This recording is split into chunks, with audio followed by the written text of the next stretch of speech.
Cake മിക്സിൽ ഇന്ന് രാവിലെ തന്നെ ഒരു കേക്കിന് ഓർഡർ വന്നിട്ടുണ്ടായിരുന്നു. കേക്കും അതിൻ്റെ കൂടെ ഒരു ചെറിയൊരു ബൊക്കയും കൂടി വേണമെന്ന് പറഞ്ഞിരുന്നു. അതിനോട് ഞങ്ങളൊരു കേക്ക് വാഞ്ചോ കേക്കാണ് ഉണ്ടായത്. ചെറിയൊരു വാഞ്ചോ കേക്ക് റെഡിയാക്കി അതിന് ശേഷം മോളുടെ പേര് എഴുതാൻ പറഞ്ഞിട്ടുണ്ടായിരുന്നു. ലച്ചു എന്നാണ്, ഹാപ്പി ബർത്ത്ഡേ ലച്ചു എന്ന് എഴുതി.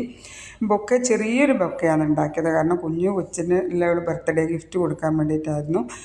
ശേഷം നമ്മൾ പാക്ക് ചെയ്ത് കേക്കും ബൊക്കെയെല്ലാം റെഡിയാക്കി വെക്കുമ്പോഴത്തേന് നമ്മളെ കസ്റ്റമർ ഇവിടെ റെഡി ആയിട്ടുണ്ട്.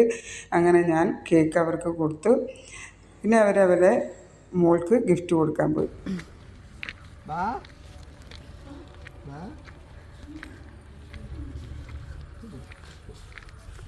Happy birthday.